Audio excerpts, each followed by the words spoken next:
رسول اللہ صلی اللہ علیہ وآلہ وسلم خاندان والوں کے ساتھ بھی رحمت کا معاملہ کرنے کا حکم، بلکہ اس سے بڑی رحمت کی مثال کیا ہے؟ تاکہ کوئی دھوکے میں نہ رہے، خاندان کے بڑے لوگوں کو بلایا، سب کو جمع کر کے کیا کہا؟ یا بنی عبد مناف، اے عبد مناف کے بیٹو، یا بنی عبد المطلب، اے عبد المطلب کے بیٹو، یا معشر قریش، اور میرے خاندان قریش کے سرداروں اور لوگوں، یا عباس ابن عبد المطلب، اے میرے چچا عباس، وَيَا صَفِيَّةَ عَمَّةَ رَسُولِ اللَّهِ صلی اللہ علیہ وسلم، اے میرے والد کی بہن اور میری پھپھو صفیہ رضی اللہ عنہ، حتیٰ کہ یہاں تک کہا یا فاطمة بنت محمد صلی اللہ علیہ وسلم انقذوا انفسکم من النار، تم سب اپنے آپ کو آگ سے بچا لو، رشتہ داری میری ہے، سأبلها ببلالها، دنیا میں کچھ لینا ہے تو میں آپ کو دے دیتا ہوں، لا اغنی عنکم من اللہ شیئا، میں قیامت کو کفایت نہیں کروں گا آپ سے۔ آج یہ رویہ ختم ہو گیا۔ کوئی ہے میرا محترم جو بتائے کہ اس نے اپنے پورے خاندان کو اکٹھا کر کے صرف دین کی دعوت دینے کے لیے اکٹھا کیا؟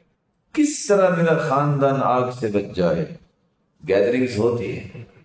شادی بیاہ پہ لوگ اکٹھے ہوتے ہیں، جس طرح وہ مقصد ہے کہ شادی بیاہ پہ اکٹھے ہونا ہے، کبھی اس نظریے سے بھی اپنے خاندان کو اکٹھا کیجئے کہ میں نے ان کو توحید کی دعوت دی، میں نے ان کو سنت کی دعوت دی، میں نے ان کو رسول اللہ صلی اللہ علیہ وسلم کی سیرت اور صحابہ کی زندگیاں سنانی تاکہ ان کی اور ان کی اولادوں کی جنت آسان ہو جائے۔ بڑے سے بڑے اختلافات ہوں گے، شادی پہ اکٹھے ہو جائیں، بڑے سے بڑے اختلافات ہوں گے، لین دین کا وقت آئے گا جب فوت ہو جائے تو پھر سب پہنچ جائیں۔ یہ دنیاوی طور طریقے ہیں، دین کا طریقہ یہ ہے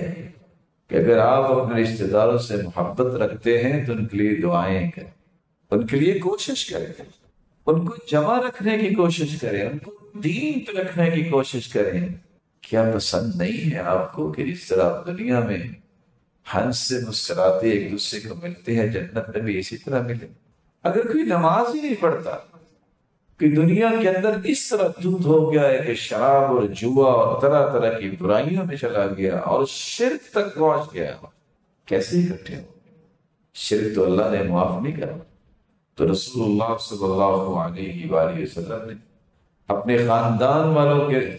خاندان کے لوگوں کے ساتھ بھی یہ شفقت اور رحم کا معاملہ کیا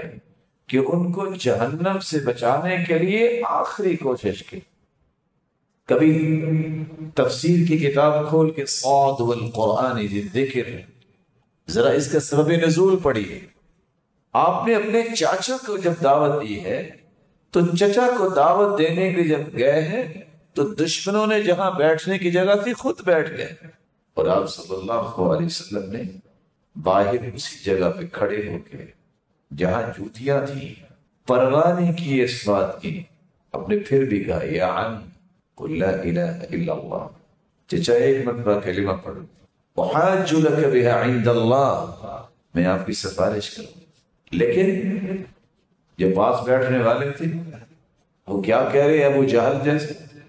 اترغب عن ملت عبد المطلب، اچھا تم اپنے باپ دادے کا دین چھوڑ دو گے؟ رسول اللہ صلی اللہ علیہ وآلہ وسلم نے آخری سانسوں تک اس بات کی کوشش کی ہر ایک کے ساتھ کہ کم از کم اللہ جلال کی رحمت کا مستحق بن جائے۔ پھر یہ اللہ کے فیصلے ہیں جس کی قسمت میں تھا اور جس کو اللہ نے توفیق دی، جس کو پسند کر لیا، تو خاندان والوں سے بھی شفقت اور رحمت کا معاملہ کیا۔ اللہ رب العزت ہم سب کو اپنے اعمال کو خالص کرنے کی توفیق عطا فرمائے۔ وآخر دعوانا ان الحمد للہ رب العالمین۔